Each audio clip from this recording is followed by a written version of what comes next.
t'adorer, comme on t'adore au ciel.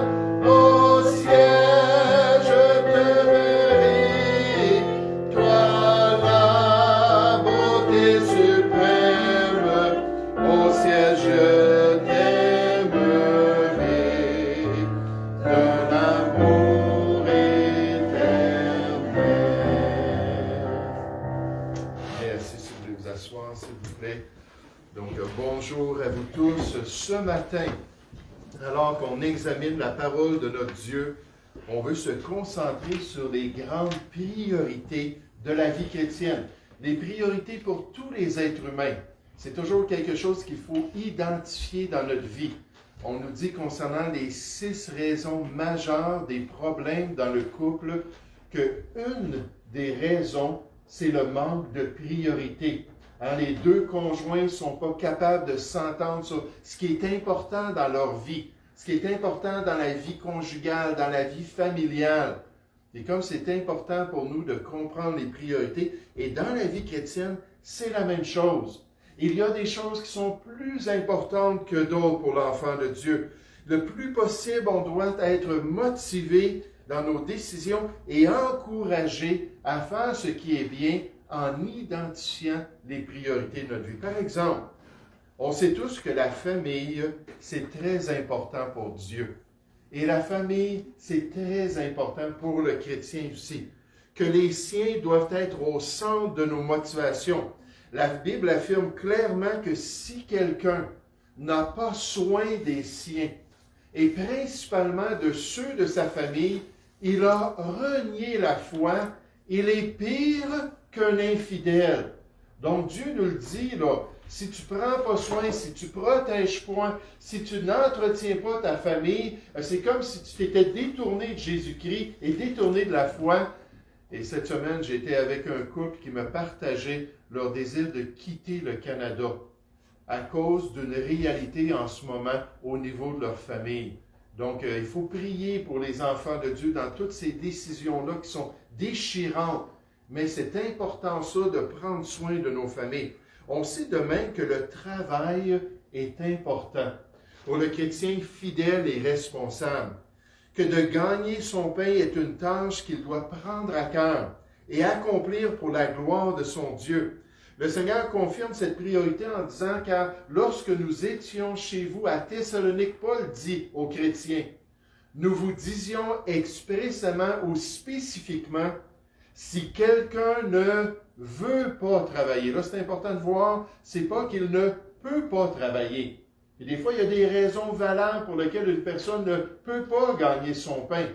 Mais là, dans cette époque-là, on nous dit, si quelqu'un ne veut pas travailler, qu'il ne mange pas non plus. N'allez pas l'encourager, n'allez pas prendre soin de ses besoins s'il n'est pas responsable, parce que c'est une tâche qui est importante pour le chrétien. C'est une priorité. De même, le fait de servir Dieu dans les œuvres d'amour, comme les classes en bas, la garderie, c'est des exemples. La chorale, les ministères d'évangélisation, les visites que les uns et les autres se font mutuellement pour s'encourager. Que si on est prêt à pratiquer ces œuvres-là d'amour que Dieu a préparées d'avance pour chacun de nous, on va voir comment est-ce que c'est stratégique alors qu'on se prépare à se tenir un jour devant Dieu. La Bible nous dit qu'en Jésus-Christ, si nous sommes sauvés, nous sommes son ouvrage, ayant été créés en Jésus-Christ pour de bonnes œuvres. Ce n'est pas les bonnes œuvres qui nous sauvent, ce n'est pas les bonnes œuvres qui nous font gagner l'approbation de Dieu, qui nous permettent d'aller au ciel, c'est Jésus-Christ, ça. Mais quand on est sauvé, maintenant qu'on est en Jésus-Christ, il nous a préparés pour de bonnes œuvres qu'il a même préparées pour chacun de nous, pour qu'on puisse les accomplir sur la terre. Mais ce sont tous des éléments importants, des priorités. Puis il y en a bien d'autres dans la vie de l'enfant de Dieu qu'on doit pratiquer ici-bas dans ce monde. Maintenant, ce matin, j'aimerais vous présenter une autre grande priorité. Une priorité dans la vie du croyant, c'est-à-dire la priorité de marcher en nouveauté de vie. La priorité de marcher en nouveauté de vie. La Bible nous dit dans 2 Corinthiens 5,17 que si nous sommes en Jésus-Christ, si nous sommes sauvés, nous sommes une nouvelle créature. Que les choses anciennes sont passées, voici, toutes choses sont devenues nouvelles. C'est ça qu'on appelle la nouvelle naissance. Naître de nouveau, devenir une nouvelle personne grâce au salut en Jésus-Christ. Et une des grandes priorités qu'on va voir ce matin pour le chrétien, un des grands privilèges, c'est de laisser cette vie-là sortir de notre personne. Laisser le Seigneur se manifester dans cette nouveauté de vie. Il veut nous remplir de sa personne et il veut se manifester par de beaux fruits dans notre vie si nous sommes chrétiens. Pour pouvoir vivre autrement, maintenant que nous sommes un enfant de Dieu. De pouvoir mettre de côté nos anciennes habitudes. Je vous le disais, avant d'être sauvé, j'étais dans la musique heavy metal. Et je voulais devenir un chanteur rock. Malheureusement, je n'avais pas la voix exacte pour cela. Puis quand je suis devenu chrétien, j'ai mis ça de côté. J'ai dit, oui, je peux utiliser ma voix, mais pour Dieu. Pas pour mon honneur, pas pour que les gens viennent m'aduler, qu'ils viennent se prosterner devant moi à cause que je suis un grand chanteur rock. Non, faire ça pour la gloire du Seigneur. Cette nouveauté de vie, un nouveau style de conduite et un nouveau style d'attitude que Dieu produit dans notre vie. Et ce matin, on va voir un beau texte biblique qui nous parle de cela, qui nous présente cette réalité. Je vous invite à tourner dans l'Épître aux Colossiens, au chapitre 3. L'Épître aux Colossiens, au chapitre 3. Et j'aimerais qu'on puisse voir trois choses qui sont mentionnées concernant cette nouvelle vie-là qui se trouve en Jésus-Christ. Colossiens, chapitre 3, à partir du verset 1. Si vous voulez suivre dans vos Bibles, l'Épître aux Colossiens, au chapitre 3 et au verset 1. On nous dit, si donc vous êtes ressuscités avec Christ, cherchez les choses d'en haut, où Christ est assis à la droite de Dieu. On va regarder tous les détails dans un instant. Attachez-vous aux choses d'en haut, et non à celles qui sont sur la terre, car vous êtes morts, et votre vie est cachée avec Christ en Dieu, la vraie vie du croyant. Quand Christ, votre vie, paraîtra, alors vous paraîtrez aussi avec lui dans la gloire. Faites donc mourir ce qui dans vos membres est terrestre, la débauche, l'impureté, les passions, les mauvais désirs et la cupidité qui est une idolâtrie. C'est à cause de ces choses que la colère de Dieu vient sur les fils de la rébellion. C'est ainsi que vous marchiez autrefois. Et ça, j'aime tellement cette expression-là. Avant d'avoir connu Christ, notre ancienne vie. C'est ainsi que vous marchiez autrefois, lorsque vous viviez dans ces péchés. Mais maintenant, en Jésus-Christ, renoncez à toutes ces choses. Renoncez à la colère, renoncez à l'animosité, renoncez à la méchanceté, renoncez à la calomnie et aux paroles équivoques à deux sens. Il faut faire attention en tant que chrétien avec les farces qu'on fait. Il ne faut pas qu'il y ait un petit peu de sarcasme et on est en train de passer un message. « Oh, t'as donc bien pris du poids! » Oui, c'est ça, j'en ai pris du poids. Je ne suis pas capable de m'en débarrasser. Mais de faire attention à ces paroles équivoques à deux sens qui pourraient sortir de votre bouche. Ne mentez pas les uns aux autres. Vous étant dépouillés du vieil homme et de ses œuvres, notre ancienne vie, nos anciennes habitudes, et ayant revêtu l'homme nouveau, qui se renouvelle dans la connaissance, selon l'image de celui qui l'a créé. Il n'y a ici ni grec, ni juif, ni circoncis, ni incirconcis, ni barbare, ni scythe, ni esclave, ni libre, mais Christ est tout et en tous. Oh, quel passage merveilleux ce matin! Quel passage tellement pratique pour chacun de nous! Un passage excellent concernant cette transformation de vie-là.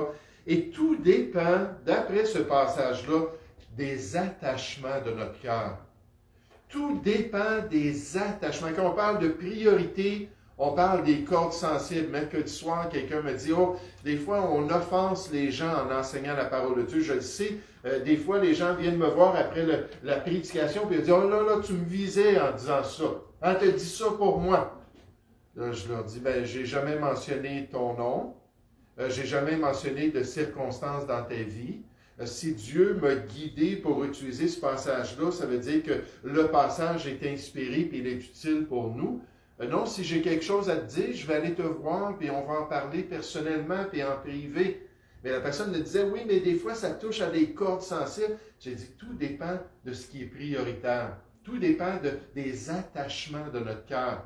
C'est quoi nos passions? C'est quoi nos objectifs? C'est quoi nos désirs? Ce qui est précieux pour l'âme du chrétien, ce qui est le plus important pour son homme intérieur, dans le plus profond de son être.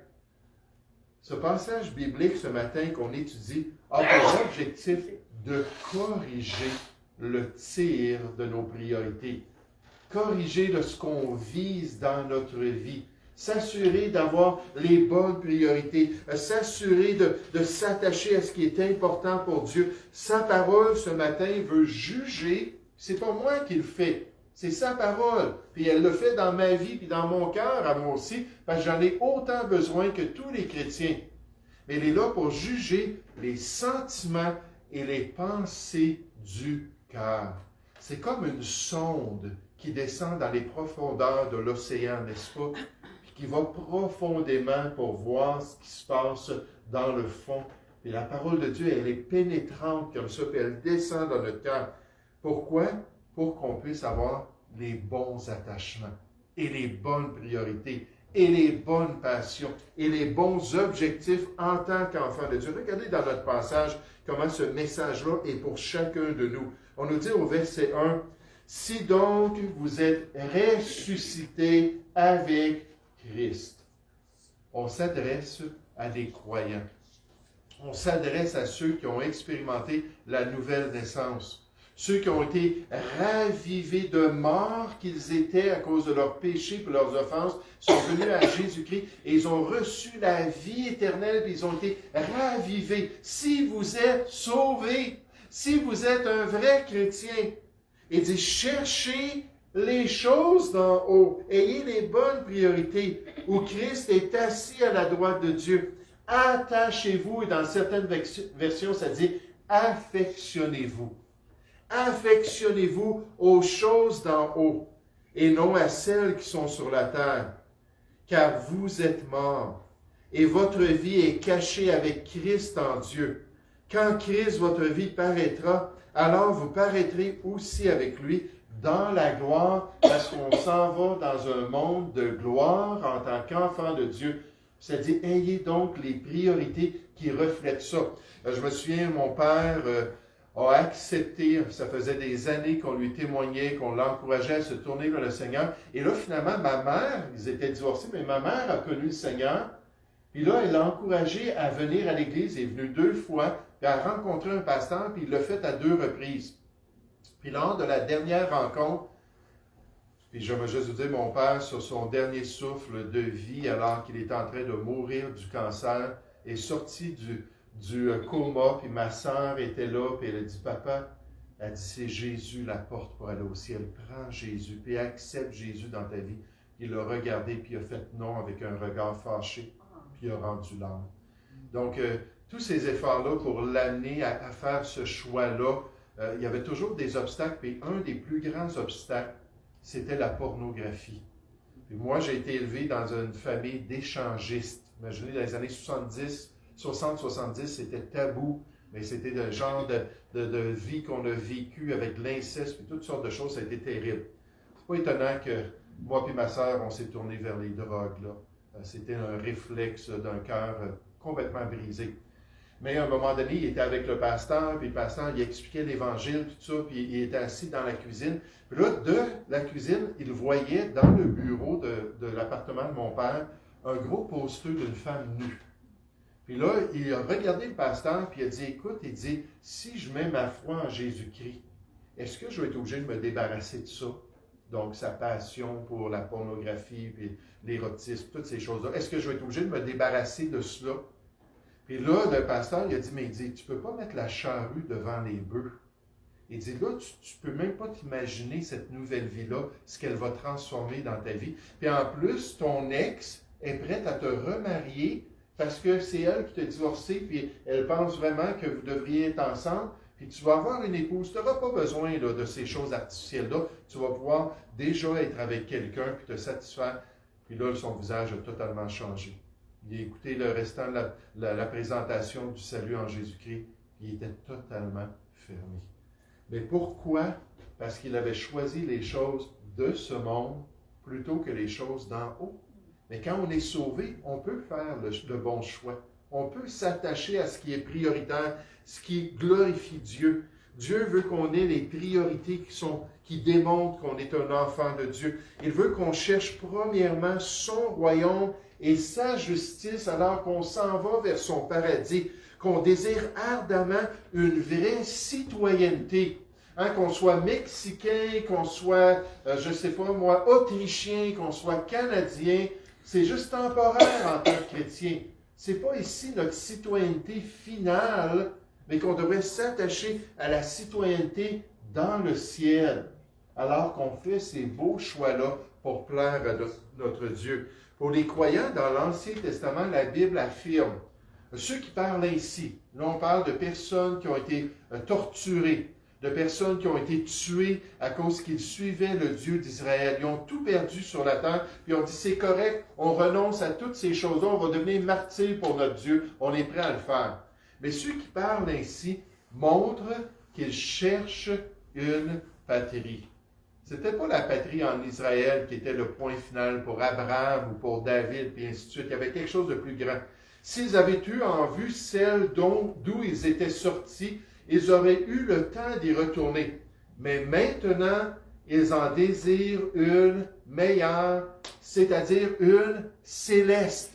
Ils étaient attachés aux choses d'en haut, comme on doit le faire. C'est pourquoi Dieu n'a pas honte d'être appelé leur Dieu, car il leur a préparé une cité pour son peuple, des demeures pour ses enfants, alors qu'ils marchent dans ses voies. Je vous encourage beaucoup à prier pour les croyants en Ukraine en ce moment. Et c'est rendu à 120 000 Ukrainiens qui ont été déplacés. Donc, ils sont rendus dans d'autres pays.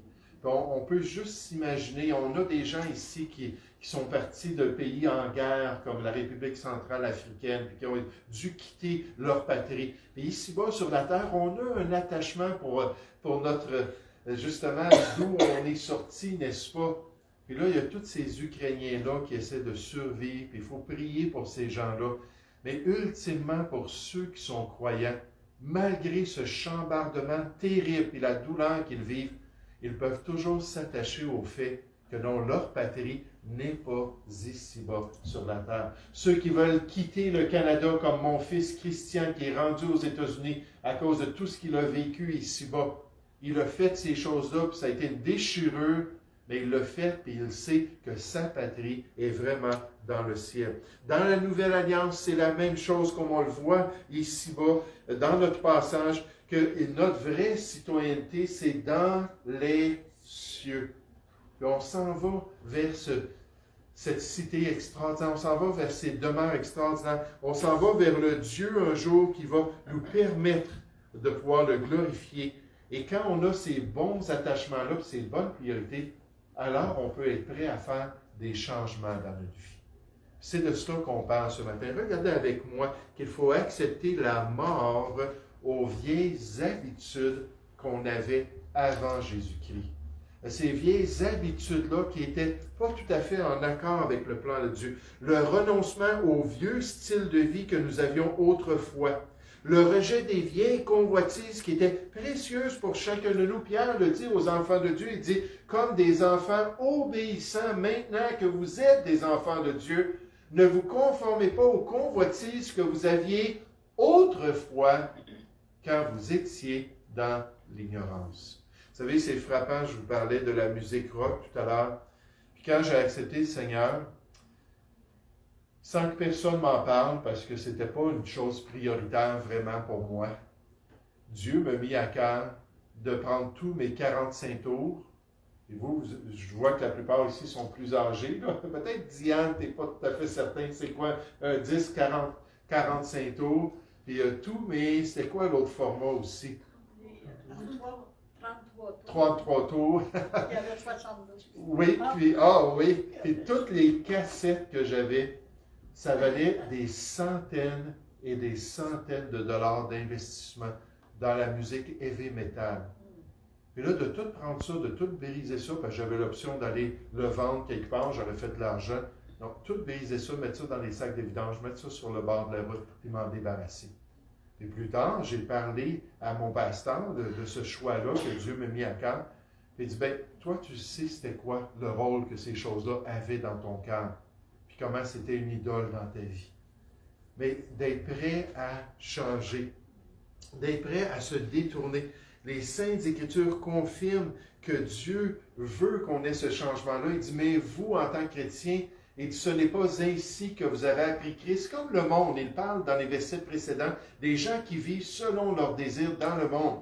Si du moins vous l'avez entendu, cette vérité-là, ici, conformément à la vérité qui est en Jésus, une fois qu'on est sauvé, c'est en lui que vous avez été instruits, j'aime tellement ça, à vous dépouiller, à enlever, à se débarrasser par rapport à votre vie passée du vieil homme qui se corrompt par les convoitises trompeuses, à être renouvelé dans l'esprit de votre intelligence. C'est ce qu'on fait ce matin. On est en train de changer la cassette, n'est-ce pas, de disque dur dans notre pensée, à être renouvelé, transformé et à revêtir l'homme nouveau en Jésus-Christ, créé selon Dieu dans une justice et une sainteté que produit la vérité. Donc, on enlève le vieil homme, on est prêt à remettre le nouvel homme. Et dans notre passage, on va nous donner des exemples. Pratiquement, je m'attache aux choses de Dieu. J'ai des priorités pour grandir dans les voies de Dieu. Je me prépare à rentrer un jour dans sa présence et dans son royaume. Et ici-bas sur la terre, je veux accomplir sa volonté. Puis dans notre passage biblique, revenez avec moi dans Colossiens. Regardez comment on nous présente ce changement-là au verset 5. Colossiens chapitre 3 au verset 5. On nous dit, faites donc mourir. Ça, c'est un choix. Un choix que chacun de nous, on doit faire. Faites donc mourir ce qui, dans vos membres, dans votre corps, est terrestre. La débauche, l'impureté, les passions, puis c'est ici de mauvaises passions, parce que l'expression, des fois, est utilisée positivement pour être zélé pour Dieu, pour avoir un désir de se donner à Dieu. Les mauvais désirs, la cupidité qui est une idolâtrie. C'est à cause de ces choses que la colère de Dieu vient sur les fils de la rébellion dans ce monde. Un jour, les gens de ce monde, les non-sauvés, vont se tenir devant Dieu, puis ils vont être jugés d'après toutes ces choses-là. Il dit, c'est ainsi que vous marchiez autrefois, lorsque vous viviez dans ces péchés, avant d'être purifiés par Jésus-Christ. Mais maintenant, renoncez à toutes ces choses. Remarquez, renoncez à la colère. Renoncez à l'animosité. L'animosité, c'est de mettre de côté notre conscience humaine et de commencer à agir comme des animaux. Et combien de fois il y a des gens qui me disaient ça, ils voyaient des vidéos sur TikTok ou Facebook de colère, de personnes qui se mettaient à se battre tout à coup à cause que un l'avait coupé là, dans le centre d'achat, puis il était arrivé avec son carrosse là, au poste de payage avant les autres. Puis là c'était la bataille. Puis il disait, mon ami, les gens agissent comme des animaux. Ils n'ont pas de restrictions, ils n'ont pas de conscience. De toutes sortes de manières, les gens sont très similaires à des animaux. Vous savez, mes chiens, quand je vais revenir tout à l'heure à la maison, la première chose qu'ils vont faire, j'ai 2 petits teckels, des chiens saucisses. Ils vont venir me voir, ils vont me regarder, ils vont aller à la porte. Là, ils vont dire, tu t'en viens? C'est temps, tu joues avec nous, là. On était des heures à attendre, là, viens t'en jouer avec nous. Et ce que je remarque dans les animaux, c'est que tout est basé sur leur sens, n'est-ce pas? La nourriture, nécessairement la reproduction, toutes sortes de choses que c'est tous des instincts physiques. Puis nous, on nous dit de l'animosité, d'agir comme ça, puis d'être égoïste, puis égocentrique, presque narcissiste pour prendre soin de tous nos désirs. Dieu dit, non, vous avez une conscience, vous êtes un être humain fait à mon image, vous devez faire ce qui est bien à mes yeux. Il dit donc, renoncez à l'animosité, renoncez à la méchanceté, renoncer à la calomnie, l'attaque les uns les autres. Et ça, des fois, je prie, Seigneur, enlève la calomnie de notre assemblée, parce qu'il y en a de la calomnie. Puis qu'on puisse vraiment être honnêtes les uns envers les autres.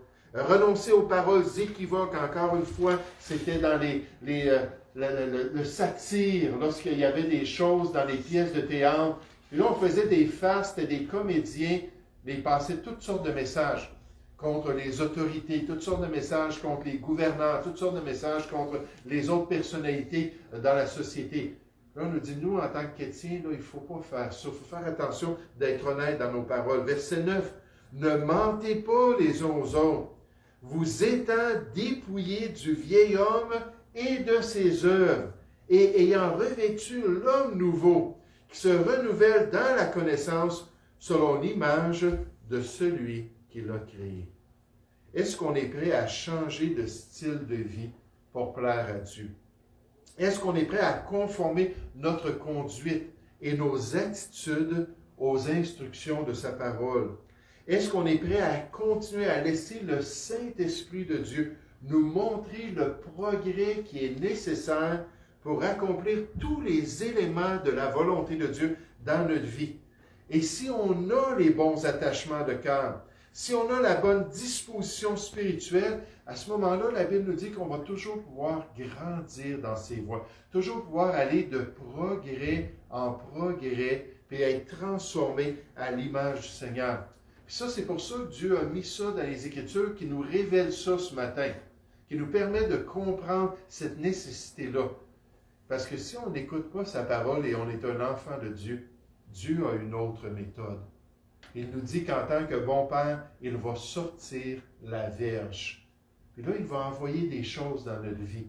Puis il va envoyer des tribulations, puis des difficultés pour saisir notre cœur, pour nous montrer le besoin d'être transformé. Un auteur a dit, certaines personnes changent lorsqu'elles voient la lumière. Ce matin, c'est ce qu'on voit là, dans le texte biblique, le message de Dieu. Soyez prêts à avoir les bonnes priorités, puis soyez prêts à changer, à renoncer à certaines choses.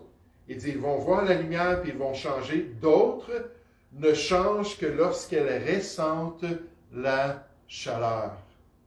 Et là, en pensant à Dieu qui est un bon Père, puis qui châtie avec la verge, moi, je n'ai jamais été tapé sur les fesses quand j'étais jeune. C'était pas ça la méthode de mon père. La méthode de mon père, c'était le poing.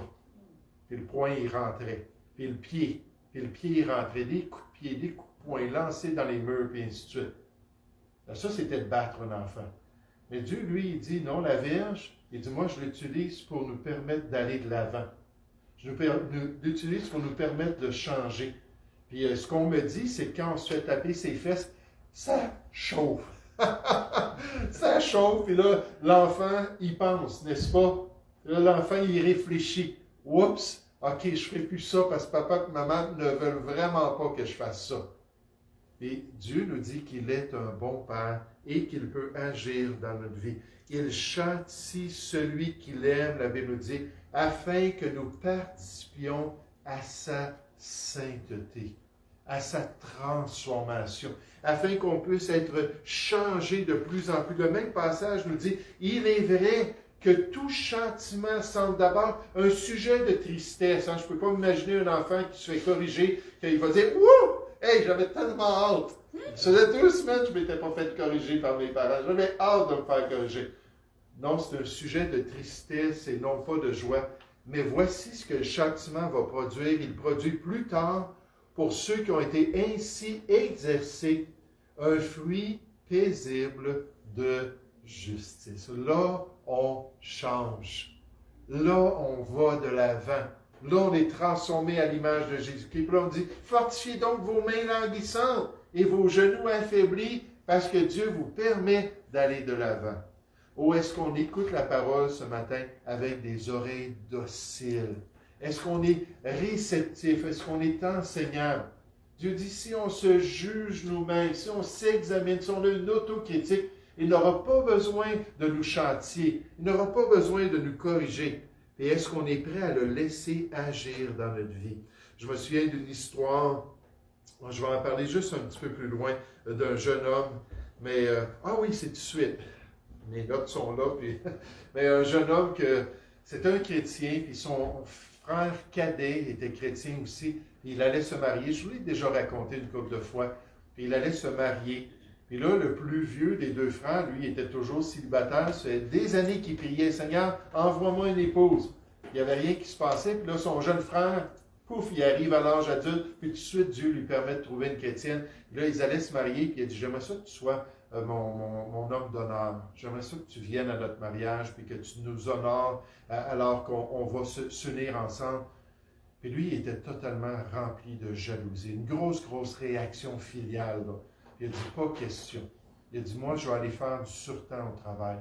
Puis je vais aller continuer là, à faire là, ce que je peux faire là-bas. Puis son frère, pendant quelques jours, a plaidé avec lui. Non, non, on aimerait ça que tu sois là. On aimerait ça que tu te joignes à nous dans tout cela. Puis, et la Bible nous dit que le mariage soit honoré de tous les hommes. Hébreux 13 au verset 4. Donc, viens donc, puis participe à notre mariage. Il n'y avait rien à faire. Donc, il est allé travailler, puis il travaillait dans une compagnie de scierie. Puis il coupait du bois. Puis alors qu'il était en train de travailler, son frère est en train de se marier, puis sa conscience lui criait, « Qu'est-ce que tu as fait là? Tu l'aimes, ton frère, puis t'aimes même là, ta future belle-sœur. Pourquoi tu as fait ça? » Mais il dit, « Non, non, j'y vais pas. » Puis alors qu'il coupait, une planche a mal passé, puis ses mains ont été attirées, puis sa main a passé dans le banc ici, puis s'est coupé les doigts de la main. Et tout de suite, dans sa conscience, Dieu disait, « C'est moi qui ai fait ça. C'est moi qui ai agi ici. » Et tu n'aurais pas dû maltraiter ton frère comme ça. Puis tout de suite, il s'est repenti. Puis là, il est allé, il a eu l'opération, puis sa main, finalement, ses doigts ont été greffés, puis ça a été correct. Mais il est allé voir sa famille, puis il a dit, je vous demande pardon. C'était pas correct ce que j'ai fait. J'aurais dû me réjouir avec vous qui vous réjouissiez. J'aurais dû participer pour honorer le mariage que Dieu vous a donné. Et Dieu avait sorti sa verge et avait touché son cœur. Il l'avait amené à avoir de meilleures dispositions spirituelles. Oh, les attachements de notre cœur. Les attachements.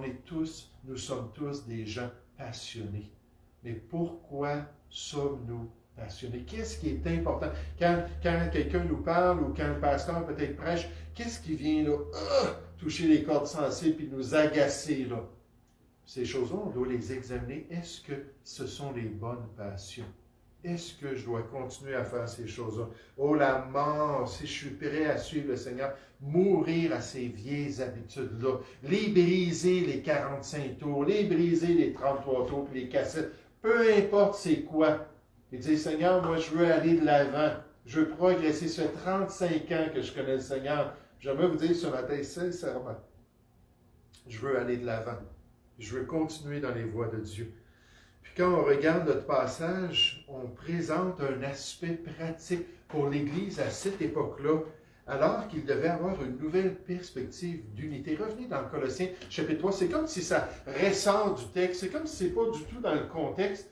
Mais moi, je pense qu'à travers tout cela, de s'attacher aux choses d'en haut, de se préparer à rencontrer le Seigneur un jour, puis de faire des choix, de se débarrasser des œuvres qui sont pas selon le plan de Dieu, ça amenait cette Église-là à regarder leurs relations les uns avec les autres. En tant que croyants, je crois que dans l'Église de Colosse, il y avait probablement un manque d'unité, un manque de fraternité. Les distinctions et les différences, je vous ai toujours dit, on avait 50% de gens vaccinés dans l'Assemblée, 50% de gens non vaccinés avant qu'ils imposent le pass sanitaire. On s'entendait tous. On n'en faisait pas un cas, il y avait une belle unité ensemble, parce qu'on se respectait dans nos décisions personnelles. Mais je pense que c'est peut-être ça que, pratiquement parlant, que la parole de Dieu aborde une faiblesse dans l'Assemblée à Colosse, un des problèmes dans leur relation, puis un des éléments qu'ils devaient laisser Dieu transformer. Regardez au verset 11. Ça dit, il n'y a ici ni grec, ni juif. Les nationalités, ni circoncis, ni incirconcis, une question d'un rituel, ni barbare, ni scythe. Ça, c'était une classe de citoyens dans l'Empire romain. Ni esclaves, ni libres. Ça, c'était la grande division. 75% des gens dans l'Empire romain, c'était des esclaves. 25%, c'était les libres, l'aristocratie. Mais Christ est tout et en tous. Comme on devrait être unis autour du Seigneur, comme on devrait être unis autour de notre salut, autour de cette relation-là avec Dieu. Aux chrétiens en Galatie, la parole de Dieu dit presque la même chose. Il n'y a plus ni juif ni grec, il n'y a plus ni esclave ni libre, il n'y a plus ni homme ni femme. Donc dans les églises de la Galatie, il semble qu'il y avait cette tension-là aussi, car tous vous êtes un, unis en Jésus-Christ. Et c'est ça la communion fraternelle. La communion, ça veut dire d'avoir quelque chose en commun. On a tous un jour compris l'Évangile. On s'est tous un jour tournés vers Jésus-Christ. On a tous invoqué son nom pour l'inviter à devenir notre sauveur.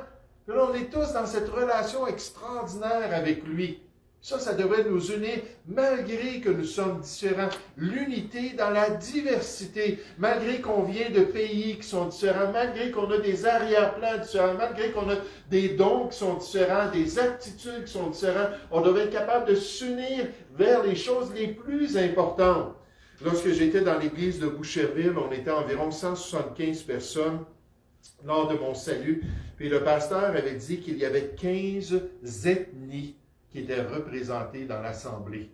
Donc, il y avait des gens de l'Amérique du Sud, il y avait des gens de l'Amérique du Nord, il y avait des gens de l'Asie, il y avait des gens de l'Europe, il y avait des gens de l'Afrique, il y avait des gens peut-être de l'Australie, partout à travers le monde, 15 ethnies. J'aimerais vous dire, il y avait une telle harmonie que pour moi, un nouveau chrétien qui a connu le Seigneur, qui est rentré dans cette assemblée-là, c'était extraordinaire. Les familles avaient un bon temps ensemble, les couples faisaient des activités avec les autres couples, les célibataires, les enfants. Il y avait tellement une belle harmonie. Pourquoi? Parce qu'ils avaient dit, on ne mettra pas de distinction à cause de choses éphémères comme notre nationalité, comme la couleur de notre peau, comme nos arrière-plans qui sont différents. Puis on va tous ensemble s'unir pour accomplir la volonté de Dieu dans l'Église de Jésus-Christ. Peu importe le domaine ou le changement que le Seigneur désire dans notre vie, est-ce qu'on désire le suivre pour accomplir sa volonté? Est-ce qu'on désire regarder notre personne avec un esprit assez critique et positif, constructif, pour dire oui, j'ai besoin de changer ces choses-là. Oui, j'ai besoin de laisser Jésus-Christ paraître encore plus dans ma vie, porter encore plus de fruits dans mon expérience pour le glorifier ici-bas.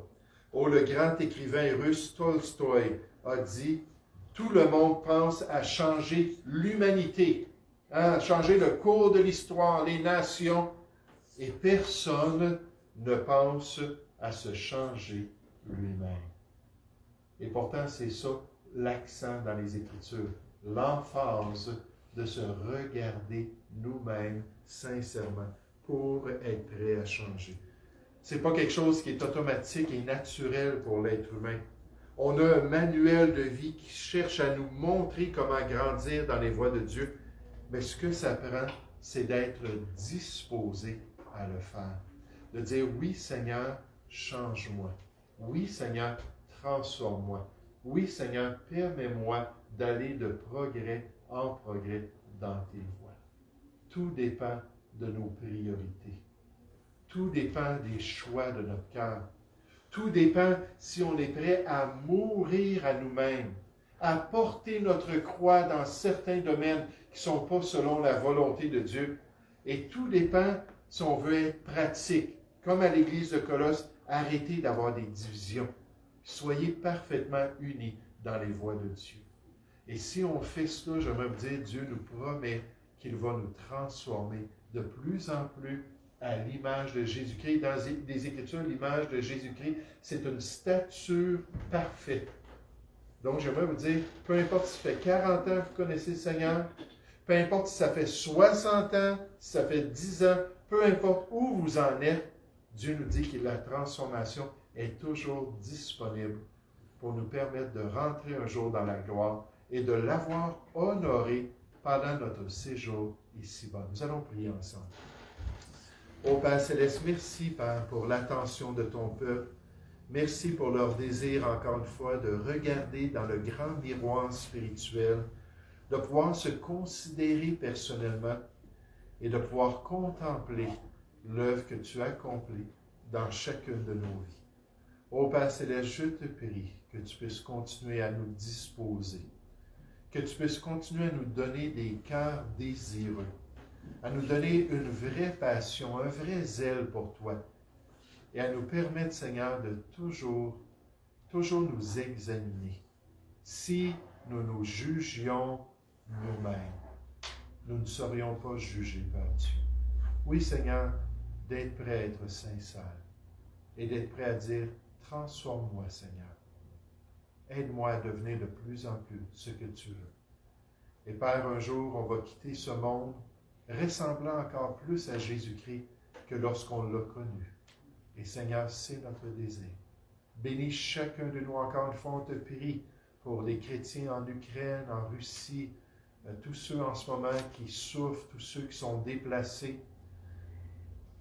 Aide-les à se réjouir, Seigneur, et à être consolés dans cette espérance qu'un jour, leur vraie patrie va se manifester, alors qu'ils vont rentrer dans ton paradis, alors qu'ils vont être dans ton royaume pour toujours. Merci que ces demeures sont en train d'être préparées par le Seigneur Jésus. Et lorsqu'il va avoir complété cette demeure extraordinaire pour les chrétiens, il va venir nous chercher. Oui, viens, Seigneur Jésus. On prie au nom du Seigneur Jésus. Amen. J'aimerais vous inviter à vous lever, s'il vous plaît. On va terminer avec un dernier cantique. Et là, nos deux pianistes sont en bas.